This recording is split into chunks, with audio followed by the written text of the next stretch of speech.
I bloody love puzzle games. Their combination of surface level simplicity that allows anyone to jump in, along with their deep mechanics that demand your mastery, are what make them some of my favourite ways to mash buttons. It's all about that delicious dichotomy between taking it easy with something light-hearted 1 minute, then emptying your mind and blasting through difficult challenges the next.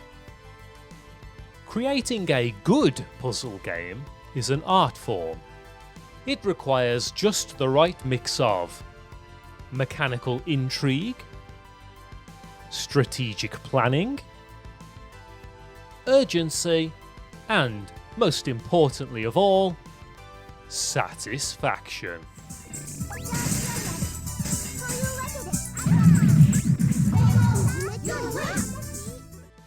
There is a fine line between what works and what doesn't. And when you fail hard. Heck, I could very easily fill a video with examples of Kusoge level puzzlers. Today, however, we're going to discuss a puzzle game that found a way to fit squarely in the middle. It straddles the fine line between greatness and Kusoge. A barrel of wasted potential that I can't help but enjoy and find myself returning to again and again. Bazaaru de Gozaaru no Game de Gozaaru. I've actually made a short about this game already that nobody watched. So here I am trying to force it onto you once again. But before we can take a look at the game, we should first learn about the monkey mascot behind it all, as his history as one of NEC's most successful campaigns is well worth taking a look at. Also, let's be real, when else am I going to share all this information I have about old Japanese adverts? So grab yourselves a brew and join me, Les Jeux Gaijin, as I take a look at this mediocre puzzle game from 30 years ago. Look, I swear it's going to be more interesting than it sounds. 兄でござる弟でござるバザール三兄弟の夏祭りお得でござるチャンスでござる当たる当たるよリクド三兄弟バザールでござるお得でござるチャンス The year is 1991. Nippon Denki, aka NEC, wants to kick off a new in-store campaign to advertise their PC98 series of home computers and word processing software. The name of the promotion is the NEC Fuyu no Jouhou Seikatsuichi, or the NEC Winter Information Living Fair. In order to promote this new campaign, they turned to the advertising agency Dentsu Inc. and their creative department. The work landed on the desk of commercial planner Masahiko Sato, who over the last couple of years had created some very memorable ads for Koikeya's Scorn and Porinki snacks. ポリンキーポリンキー三角形の秘密はねポリンキーポリンキーおいしさの秘密はね教えてあげないよじゃん Masahiko Sato is an incredibly interesting individual. Over the course of a long and storied career, he became a legendary visionary in not just advertising, but in the way that information is communicated on Japanese telly. Born in Shizuoka Prefecture in 1954, he graduated from Tokyo University in 1977 and went straight into a job at Dentsu Inc. In 1987, he was transferred into their creative department, where we find him right now. If we fast forward for a moment to 1999, Sato leaves Dentsu to become a professor at the prestigious Keio University, working in their Environmental Information Department. Based on work concluded in Sato's labs, the children's TV programme Pythagoras Switch was created, an educational show aimed at 4 to 6-year-olds. It launched on the NHK, that's Japan's version of the BBC by the way, in 2002, and it still runs to this day. Even though the show is aimed at younglings, I remember watching it whenever I was ill in Japan. Lying there, fondly reminiscing about the kids' telly I used to watch when I was young. Shows that also aimed to teach as well as entertain. What's that? It's my clucker. I beg your pardon. Oh, he was also the guy who came up with the PlayStation 1 game IQ, Intelligent Cube, or as you might know it better here in PAL regions, Karushi.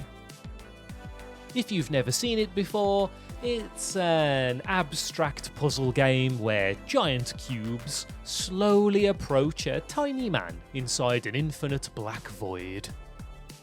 Where is this? Why is this man here? Where do the blocks come from? Is this all an allegory for the insignificance of mankind on the grand scale that is the universe? I don't know. But I do know that it's your job to use said tiny man to plant traps and make the cubes disappear. And it's satisfying as all hell. However, get crushed by a cube or let one escape your wrath off the end of the stage, and it's game over.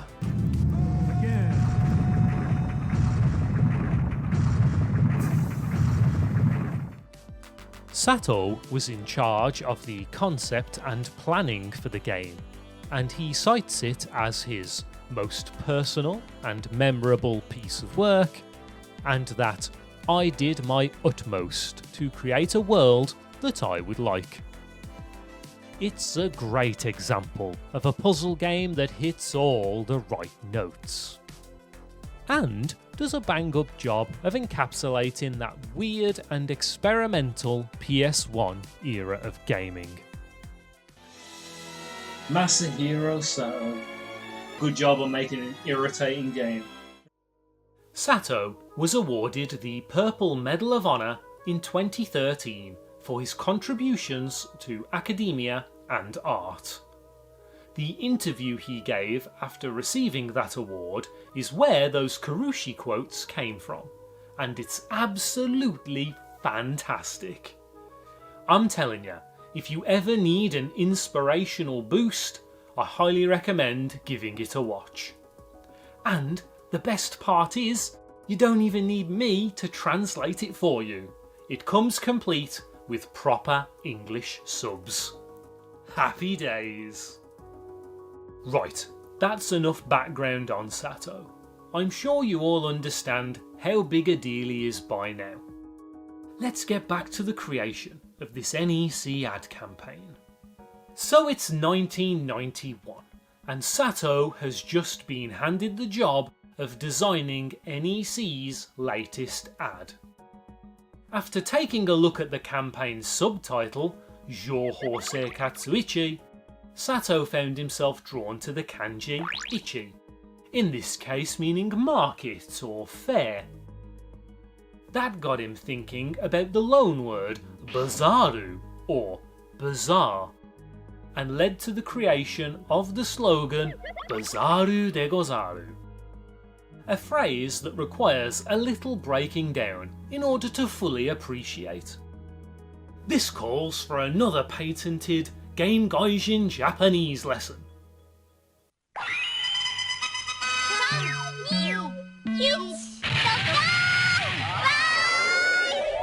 Game Gaijin no Setsumei Corner.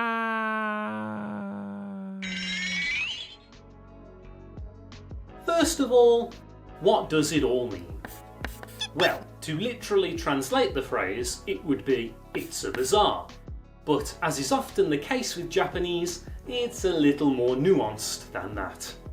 De Gozaaru is the archaic and more formal form of gozaimasu.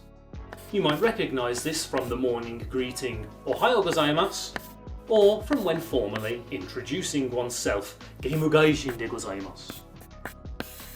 Japanese period drama fans might also be familiar with De Gozaaru, as it is often used to give a character a somewhat dignified tone, one that is heavily associated with samurai and the shogunate.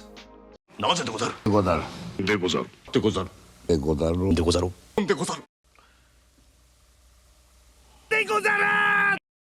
the phrase Sato came up with changes De Gozaaru into De Gozaaru.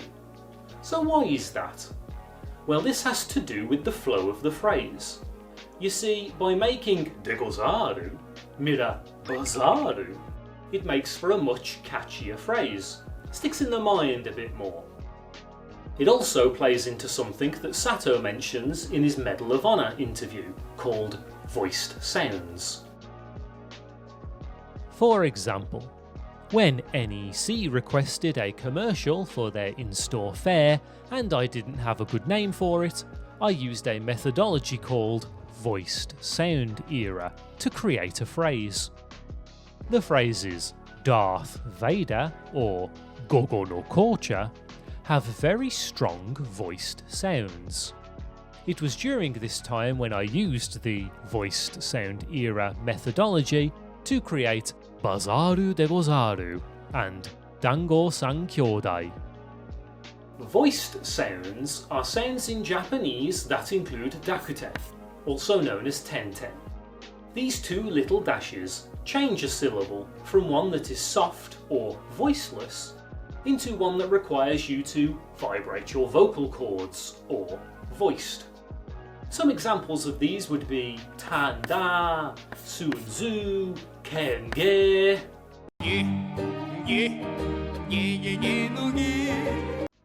By utilising voiced sounds in quick succession, Sato realised that he could create very memorable phrases, like Bazaaru de Gozaaru. Okay, so we know what it means and why it sounds the way it does, but why a monkey mascot? Well, this once again comes down to language. You see, the Japanese for monkey is saru. If you want to refer to a little monkey, you add ko, making it kozaru. The reason sa changes to za is because when compounding two words in Japanese, the first syllable of the second word has dakuten applied to it. Kozaru is one dakuten away from gozaru. This allows for wordplay and connotations to be made between the two words. You can also go as far as to say Bazaaru also has saru in it, but in katakana form, thus giving you double the monkey. Clever stuff. This marks the end of the Japanese lesson. Now, I know I've gone overboard in detail here, but one, I personally find this stuff fascinating, and two, I thought it might help the non-Japanese speakers out there to understand the campaign a bit better and why I'm not translating the title of the game. If you were to just call it It's Bazaar's Game sans context, a lot would be lost. Also, all good ads are made with layers of intent, and unpacking that is fun. Sato didn't just slap a monkey on it and call it a day. See part 1 of the Kusoge series for another example of this kind of good advertising in video games. So, Sato's commercial was beginning to come together, but no matter how clever it all was, without a decent jingle it wouldn't be able to capture the hearts of the public. In order to create this soon-to-be iconic soundbite, he enlisted the help of Meiji University's Glee Club.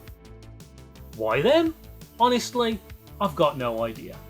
It's not like he graduated from there or has any obvious ties to them. In the end, it doesn't really matter, because they smashed it. Bazaaru de Gozaaru. Get used to that, you'll be hearing it a lot. Finally, they needed to make the all-important decision of who would voice Bazaar the monkey. This job fell into the lap of Ichiro Zaitsu, a famous comedian, actor and singer. Zaitsu has an extensive TV and film history going back to the 60s, but he's probably most well known today for his appearances in adverts for Takemoto pianos, declaring "Piano ute chodai" or "Please sell me your piano." Takemoto! Piano utte chodai! These ads ran from 2000 until his sad passing in 2023. Zaitsu was a staple of Japanese telly. His comedic timing made him perfect for the role of voicing our cheeky chappie, Bazaar.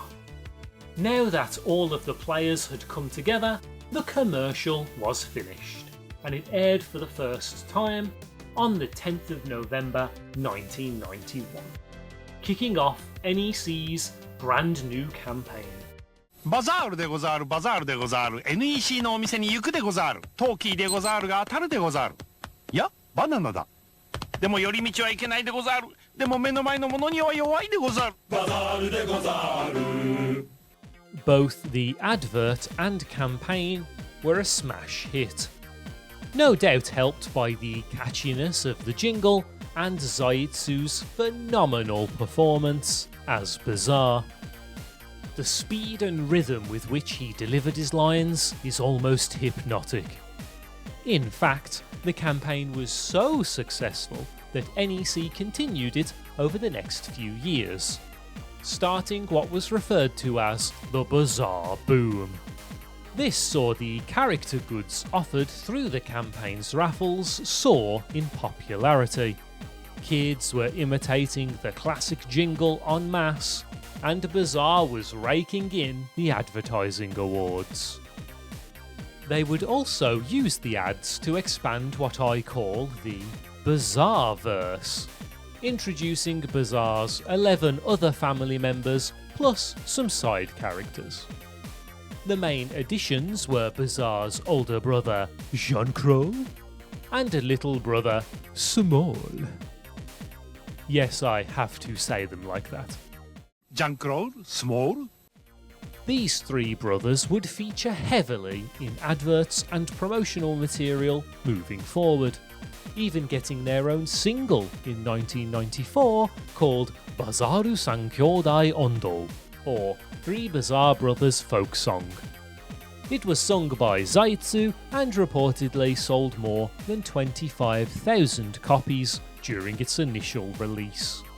バザール三兄弟の夏祭り。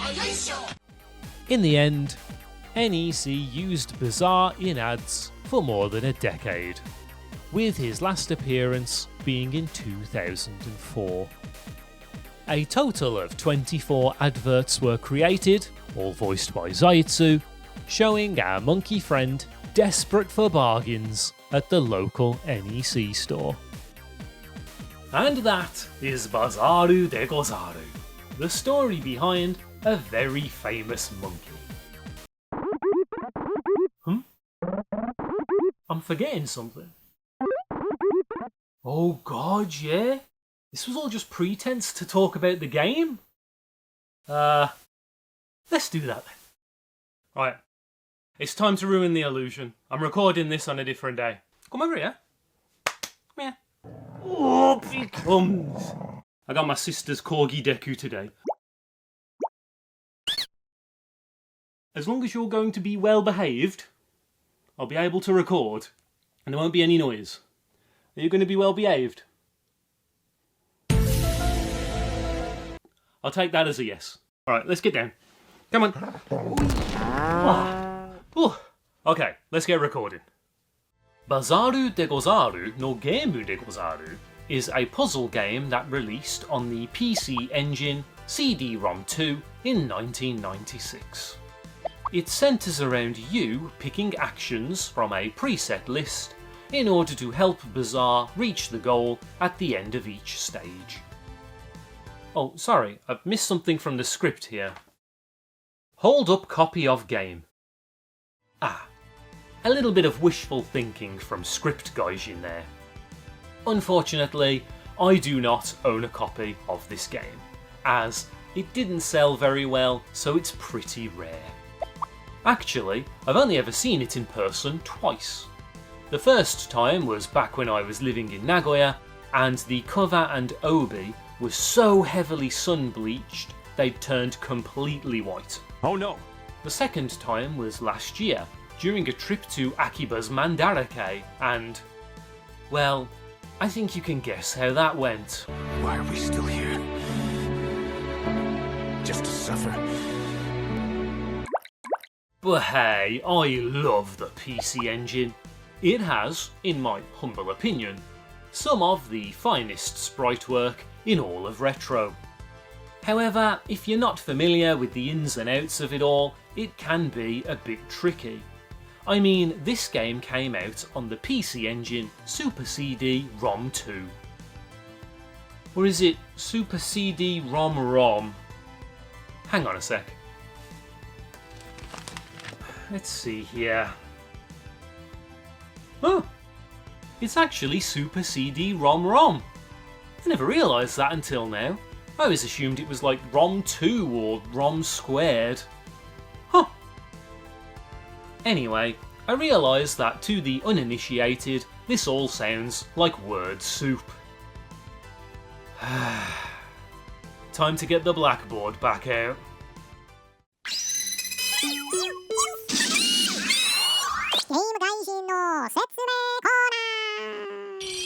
Here is a quick primer on the PCEngine.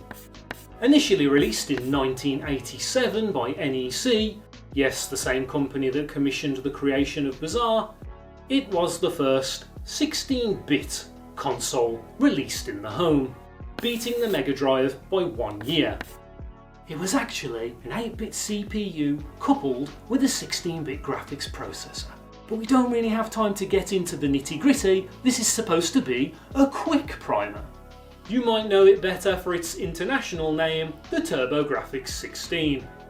The PCEngine uses these cool hue cards for its games. This helped to keep the unit compact, and considering the power and graphics that it can output was seriously impressive. So, the year after its release, they threw all that out the window by releasing this monstrosity, the PCEngine CD-ROM-ROM. This doubled the size of the unit, but allowed it to play those shiny new frisbees that everybody wanted to start putting their games on. Again, a first for the home. This meant that games began coming out with better sound quality and anime cutscenes. Valis on PCEngine is a fine example of this, putting all of its other ports to shame.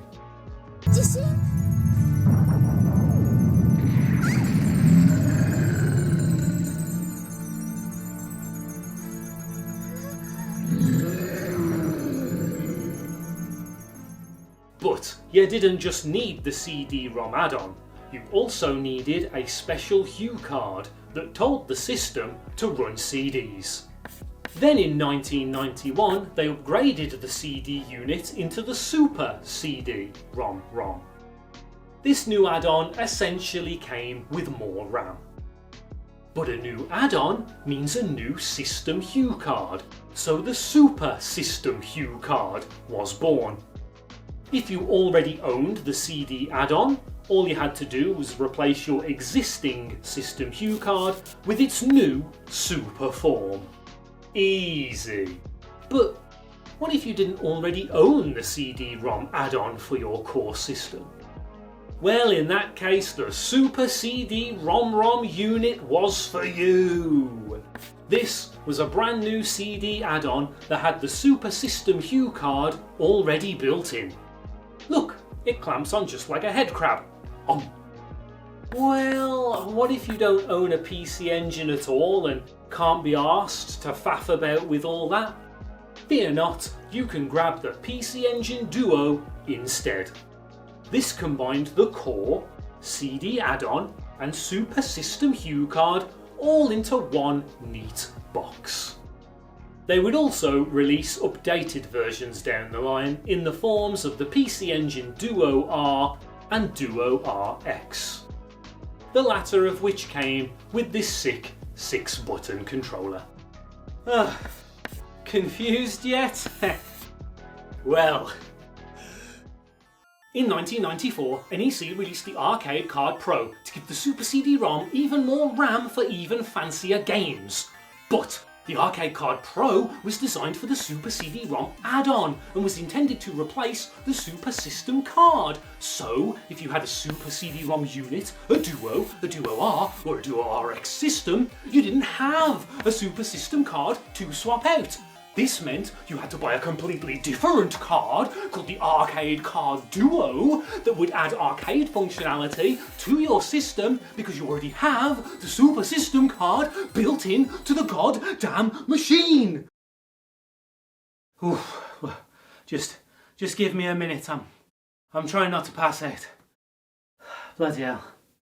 Oof. Right. Did you get all that? Man, every time I talk about this stuff, I have to double check what I'm saying to make sure I'm not mixing anything up. There is a difference between the CD-ROM unit and the CD-ROM add-on. Hence, why I have this handy book.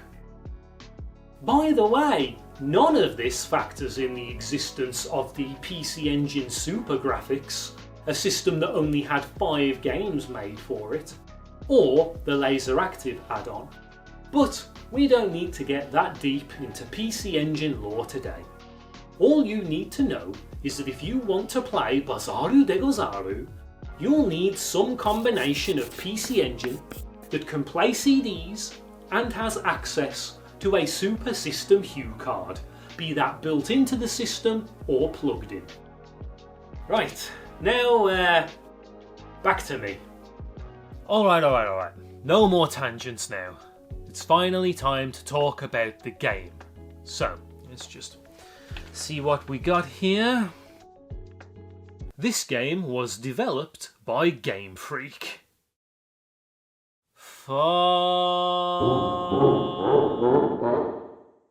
Okay, so during my research I really struggled to find anything online about the development of this game.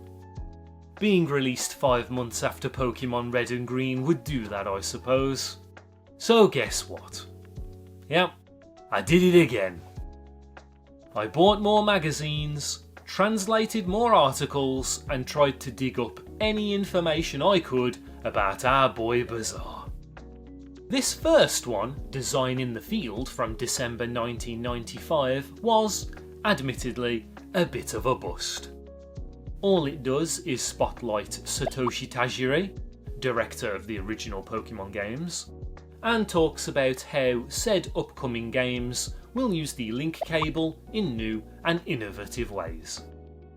It does include a couple of screenshots from the currently in development Bazaar game though. One of them even seems to be from a level that didn't make it into the final build, so that's pretty neat. It also includes an article that might be useful in a future video, so it wasn't a complete waste of money. This small one though, absolute gold. This includes an interview with both Satoshi Tajiri and Masahiko Sato from January 1997. It's regarding the evolution of video games and the upcoming release of IQ/Kurushi on PS1. A game which, as we already know, Sato was in charge of both the concepting and planning for. However, before they get onto all that, they first discuss how they came together to work on a previous project. Bazaaru de Gozaaru no Game de Gozaaru.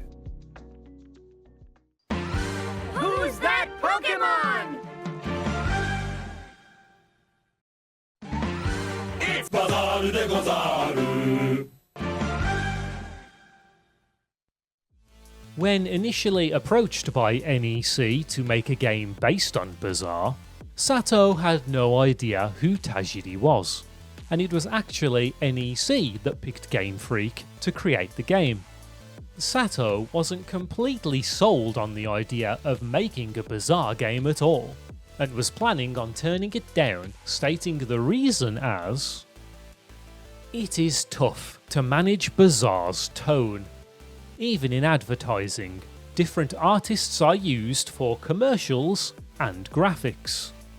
When making the picture book, more than 10 different illustrations were used, with each one having to be analysed thoroughly for what kind of tone was being produced.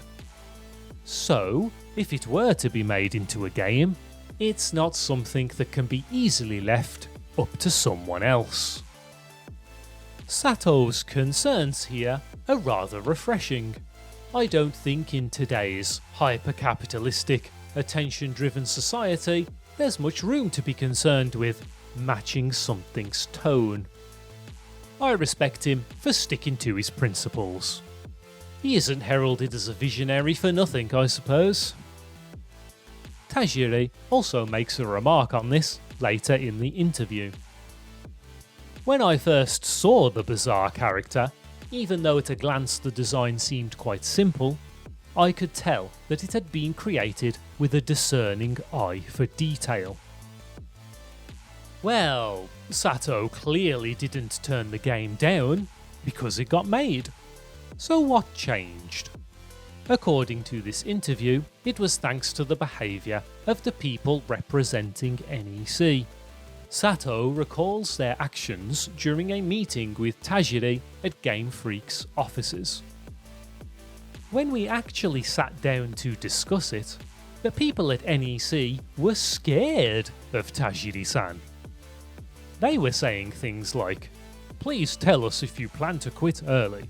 We are a big company, so if you decide to quit, it would cause a lot of trouble.' After seeing that, I realised that this guy would not give the OK unless he made something truly great, and that there were others like that at Game Freak too. At the time, I decided to leave it all to Tajiri-san, trusting that he was sure to make something interesting. I left his company in high spirits."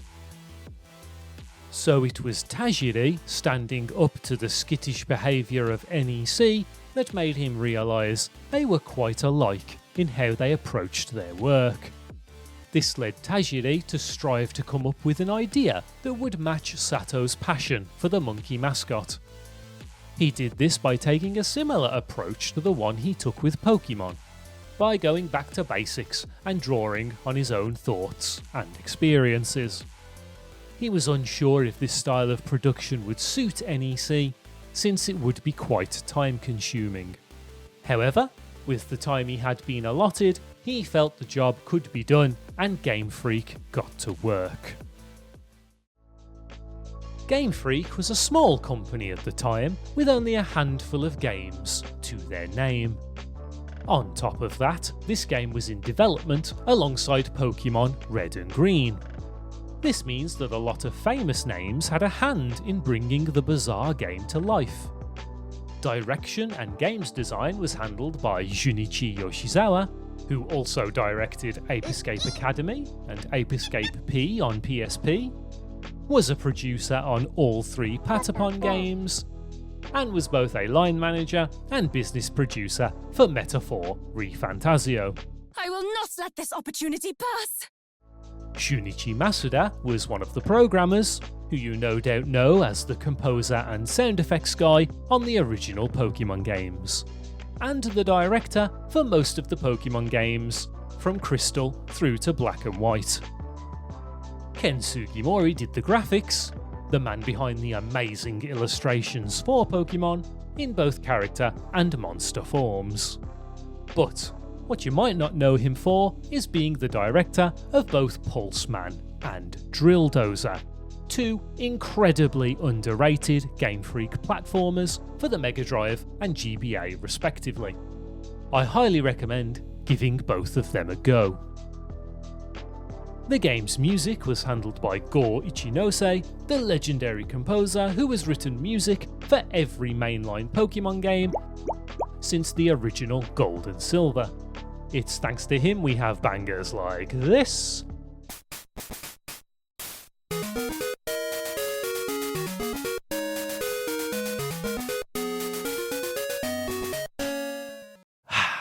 Nostalgia. He also did game design for Pocket Card Jockey, an oddly Moorish horse racing card game that Game Freak released on the 3DS eShop. As for Tajiri, he is listed simply as an advisor, but the concepting of the game was up to him. In fact, the final game was very different to what they started out with. Partway through development, Tajiri scrapped everything they had made after having a thought about players trying to perform difficult techniques in games. Most people probably think that it would be nice to be able to do difficult techniques, like the high jump in Super Mario, even though they can't. I've always wondered if there is a good way to tackle this issue, and I discovered the method during the development of the Bazaar game. So I scrapped everything I'd made up until that point. In the arcades, when an arcade machine doesn't have any money in it, the computer will automatically display gameplay. When the average player sees this incredibly good gameplay, it makes them think it would be good if they could play that well.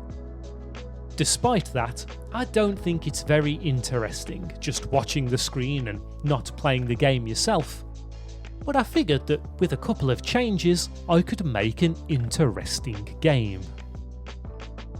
So we made a game where, before Bazaar begins to move, the player decides what actions should be taken in the given situation. If the set of actions resolve correctly, the player can perform perfect action gameplay and reach the goal without doing anything.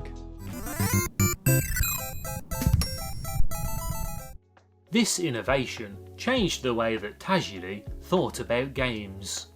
Up until the development of Bazaar, he assumed that video games were all about interactivity.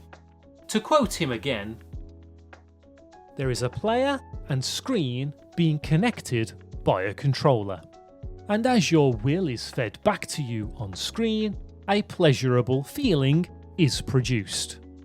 Bazaar made him realise that this isn't the be-all and end-all of what makes a video game. It can still be fun by having input in other ways and seeing the results, like in dating sims and management games. How much fun? Well, we'll get to that when we boot up the game, but when I first read this, I was amazed. Here was one of the most prolific game developers of all time, having an epiphany while working on a game that most people have never even heard of. Man, discovering stuff like this is why I love making videos. Now, as you might expect, the game that Game Freak produced was nothing like what Sato was anticipating, and he loved it. He felt that the game overall was of a high standard and found the idea of indirectly controlling Bazaar to be fresh and fun. Sadly, as I mentioned earlier, the sales of the game didn't accurately reflect Sato's positive response to it. Tajiri has a jab at this during the interview. It might be related to the number of NEC's games consoles out there, but the number of units sold didn't match the quality of the game. So in that way, it was a bit of a disappointment. Sorry fellow PCEngine fans, you might want to pause the video a moment while you go and deal with that burn.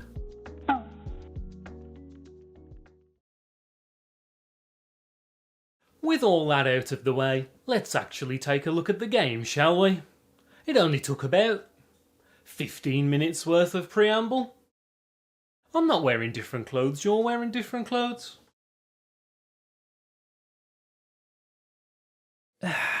Just gonna boot this bad boy up.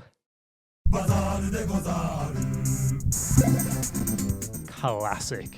Get used to hearing that. Every time you fall down a hole, Bazaaru de Gozaaru. fly off screen, Bazaaru de Gozaaru. anger a dog, Bazaaru de Gozaaru. get bitten by a fish, Bazaaru de Gozaaru. get caught snacking, Who the Bazaaru de Gozaaru. question what you're doing with your life, It'll be there. Oh, it'll be there. Bazaaru de Gozaaru. just need to set up a new save file, and... Eh? Why can't I do anything? I've tried everything and nothing seems to be working. Can't see a cursor or anything like that. Has it crashed? Wait, up and down makes the map move up and down, but pressing right doesn't do anything. Eh? You control Bazaar's right hand, but you have to press left to move it onto the map and actually start pointing at stuff. That goes against all precedents set by video game menus. Ugh. I always forget about this when I come to play this game, and it frustrates me to no end. I know that Japanese is read from right to left, but come on! The first world is on the left hand side. You would naturally assume you're going to point at the icon with the big sodding 1 on it first. Game Freak must have been high on skeuomorphism when designing this one. Imagine if they'd have applied this logic to Pokemon, forcing you to guide your trainer's hand slowly over the map whenever you wanted to fly anywhere, but to activate the hand you had to pull it out of your trainer's nose first. Anyway, here you have Bazaar's house, which is empty right now. Poor bugger looks like he's been robbed. And way over on the left, we finally arrive at World 1. So here on this first screen, we can immediately understand the basics of the game. We have our protag, Bazaar, here on the left, and a goalpost we need to reach over on the right. Between the two is some kind of trap, promising us an oh so tasty banana treat. In the top left we have a series of available actions we can tell Bazaar to take, and at the bottom we have a single empty slot, meaning we can only set one of those actions on this level. Before the trap is a yellow activation tile. When Bazaar passes over that tile, he will perform the next action we have set in the queue. Pretty simple, right? At the start of the game, you have access to 8 basic actions on this first page and 1 advanced action on the second page.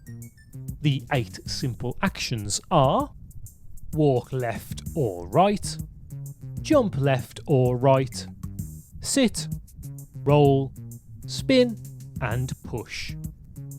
The advanced action you start with is sneak, which is used to creep past sleeping enemies. So out of the available actions, if we set jump right and click go,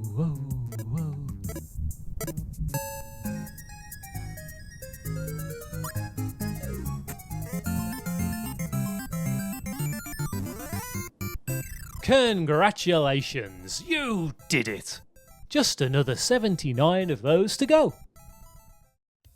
As one might expect, from here the puzzles gradually get harder and introduce various new mechanics that you will need to adapt to. About that banana, by the way. You will find those on certain levels, and eating them will refill your banana meter. As you progress through a puzzle, this banana meter will deplete. Take too long and Bazaar will get hungry, give up and fail the level. Bazaaru de Gozaaru. Like many aspects of this game, this feature goes underutilised. But I'm getting ahead of myself. As you progress, you'll find some levels have bags of money in them, in amounts of either 1 or 10 yen. There are 100 of these to collect throughout the game, and snagging them will often force you to take a more meandering route to the goal. In some cases, a level will need to be completed multiple times, or even require advanced actions from future worlds, if you want to grab every sack of cash on screen. When you complete a world, you are rewarded with a new advanced action, and a shop will appear. In this shop you can buy things to put into Bazaar's empty house. But our boy Bazaar has discerning tastes, and is only interested in the finest of wares for his humble abode. Welcome, boy. How may I help you? I am interested in purchasing some products to place into my property. De Gozaaru. Excellent. Might I interest you in this fine wooden crate, unsanded and rough as arsehole? My pickle is not particularly tickled by this product. De Gozaaru. All right then, squire. How about this excellent round table, made from the finest MDF money can buy? My pickle remains untickled by this slightly nicer, yet ultimately inferior product. De Gozaaru. Fine, fine. You're twisting me arm, boy. How about this? The world's finest coffee table, made using wood from an ancient Japanese tree that once stood in Rishakuji Temple on Mount Hoju, deep in the Yamagata Mountains. Sir, I will pay any price to purchase such a perfectly positioned piece of paraphernalia. De Gozaaru. Pleasure doing business, boy. Now get out of me shop before I turn you into a fuzzy lampshade. Now you can buy the cheaper stuff if you are strapped for cash, but this is best avoided. With only a finite amount of money available in the game, you can't waste too much of it on tat. On the bright side, to see the ending, you just need to fill his house with stuff from each shop. Oh, and buying all the best items doesn't even require you to 100% the game. That's just for losers like me that can't rest until the save data menu shows 100 out of 100. Ooh. I guess the last thing to discuss is how you lose the game. The answer is, you don't. Yeah, you can fail puzzles by doing things like taking too long, falling down pits, getting jostled by enemies, but there are no lives, so after you mess up, you can just jump straight back in. The only way to game over is to opt not to continue after failing a puzzle. But all that does is kick you back to the title screen, reload your save, and you can go straight back to the puzzle you were on. No lost progress. This makes the game pretty easy, especially for more experienced puzzle gamers. However, I prefer to think of it as the game lacking the element of frustration, allowing the player to take their time and go at their own pace. You can quit whenever you want and come back later with zero repercussions. This makes the game quite a cosy experience that matches Bazaar's tone. Hey, he said it. He said the thing. That was the bit from earlier. Rather than continue with a play-by-play of the remaining 79 levels, because I'd like to at least pretend I'm trying to keep this brief, I'll just give you the highlights and the lowlights. First, the highlights. Let's start with the obvious. The sprites and animations in this game are gorgeous, and Bazaar is just so much fun to watch. Game Freak really captured the spirit of our monkey friend expertly. The game is very good at teaching you its mechanics naturally through its games design. Several early levels in a world will introduce a new mechanic, and the knowledge you gain there will be integral later in that world. In some instances, an obvious mistake you make on one stage could help lead you to the answer of another. Like here in World 4. The first stage teaches you that covering your eyes and rolling are both ways to dodge ghosts. You have to figure out the whole covering your eyes part for yourself, but the stupid rock on the ground trips you up and shows you that rolling is a viable alternative. So, here in stage 7, when you see the ghost, you naturally go to cover your eyes, followed by a run and a jump to the goal. But, oh no, it turns out covering your eyes prevents you from seeing activation tiles, and now you are dead. However, remember stage 1? You can just roll. Rolling dodges ghosts. Stupid rock. If you replace covering your eyes with rolling, voila, the level is done. 2 levels later, in 4.9, the game throws this at you. Thanks to your mistake in 4.7, you now know that you can walk straight past all these activation tiles by covering your eyes. This lets you gain enough speed to make the jump, and another level is complete. You've successfully been taught the game's mechanics, both in a way that wasn't rammed down your throat, and, more importantly, that made you feel smart. You are encouraged to play with the mechanics, combining different actions together to see how they interact. Like how making him crouch before a jump can help Bazaar to jump higher. Like in Halo. Since you only have a limited number of slots to assign actions to in each level, sometimes you are required to set the commands up so they loop several times before reaching the goal. These are always the best puzzles, as they require you to really think ahead. Now, onto the lowlights.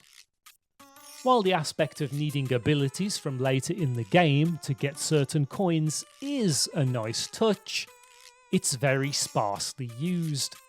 I'm not sure if Game Freak were worried about people spending hours trying to get impossible coins or what, but they really needed to utilise the idea of unlocking abilities and backtracking to a better extent.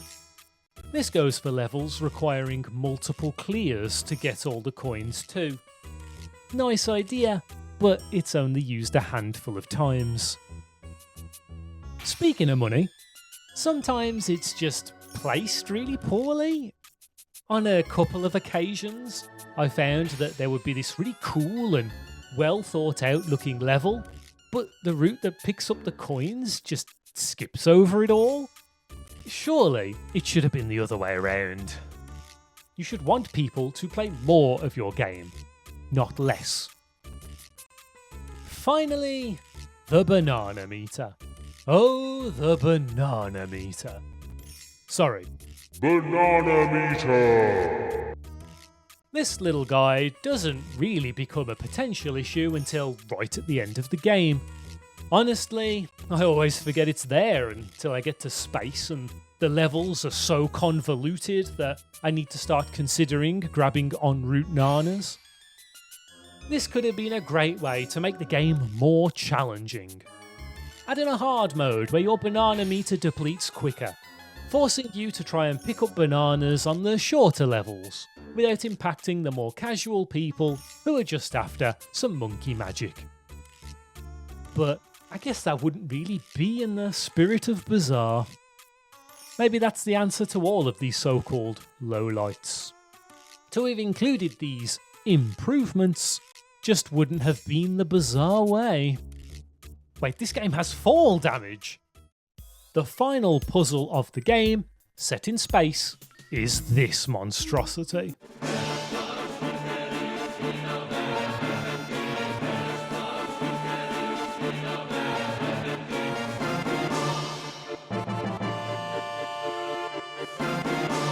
Bazaaru de Gozaaru. I say that, but it looks a lot worse than it actually is. I can usually get my boy to the goal without much issue after 2 or 3 attempts. And with that, you're kicked back to the map screen. Oh, don't be so hasty there, my dude. It isn't time for the credits just yet. Remember, the puzzles aren't the goal here. Pimping out the houses. After buying the last item, an NEC mobile phone, you can take one look at your completed house and then the credits roll. After Bazaar waves you goodbye, you get kicked back to the title menu, where, if you so wish, you can reload your save and try to collect any money you might have missed. And that's Bazaaru de Gozaaru no Game de Gozaaru. Let's wrap things up from a more comfortable angle, eh? Much better.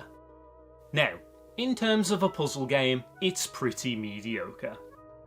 There is some mechanical depth in how you can combine actions together to reach the goal, or some of the more difficult bags of cash, but it's really not utilised anywhere near enough.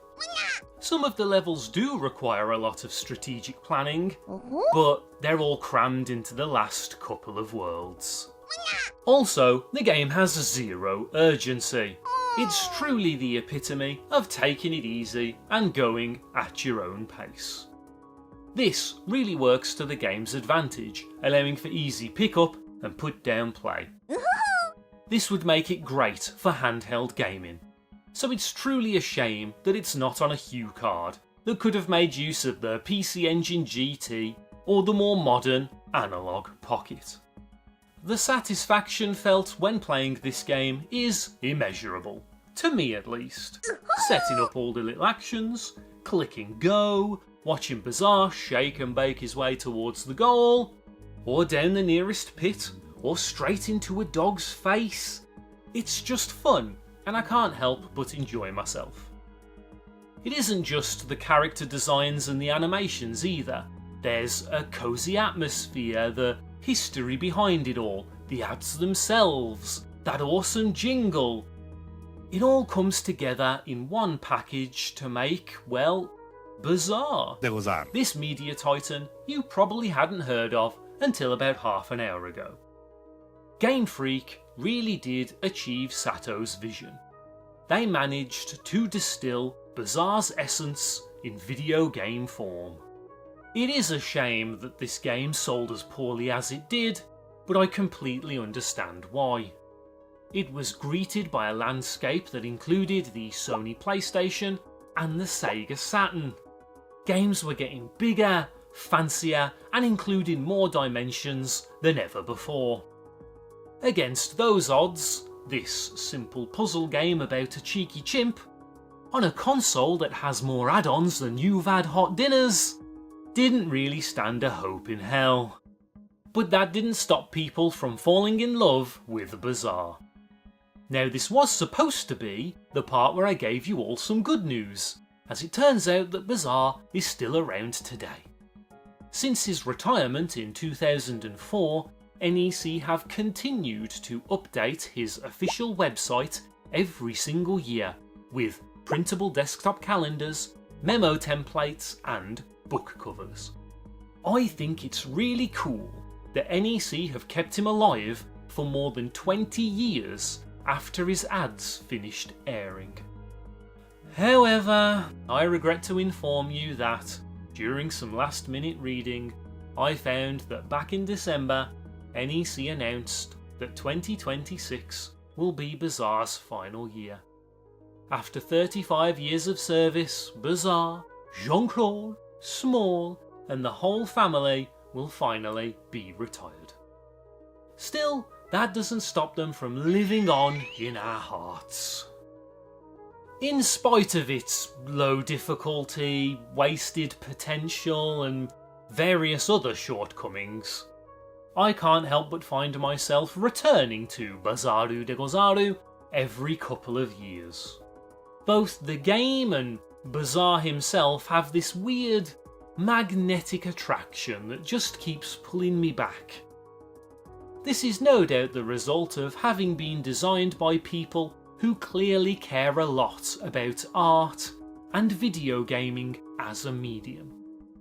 So if you ever fancy a cosy night in with a brew and a blanket, I highly recommend popping on Bazaaru de Gozaaru and giving yourself the chance to fall in love, as I have. Huh? Why'd it get dark all of a sudden? Ah, piss. Bazaaru de Gozaaru.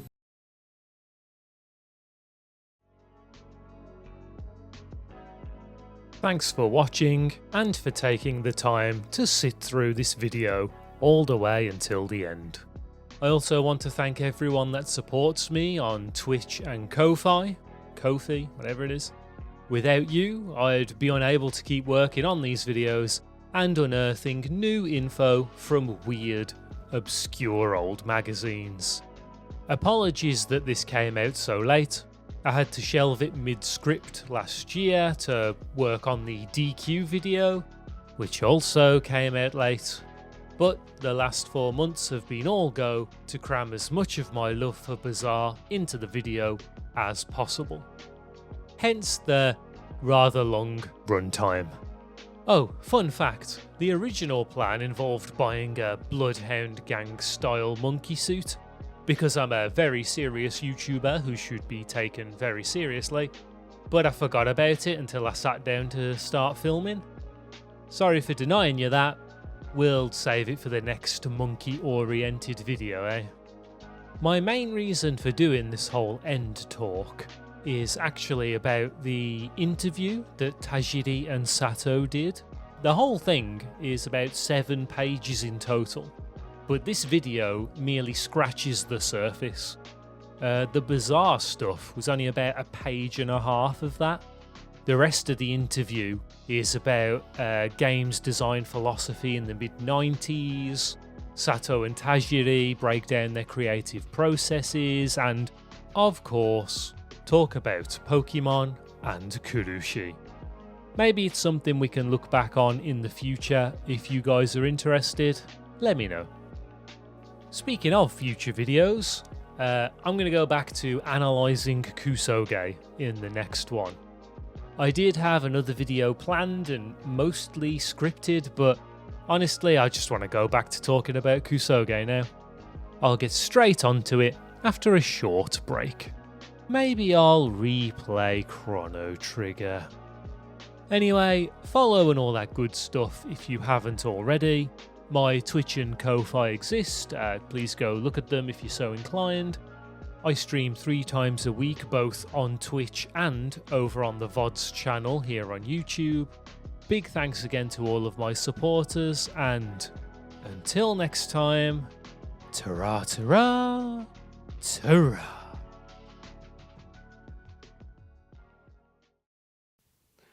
Oh, put your cock away. Good job you can't see that. He's off camera. Got his donger out.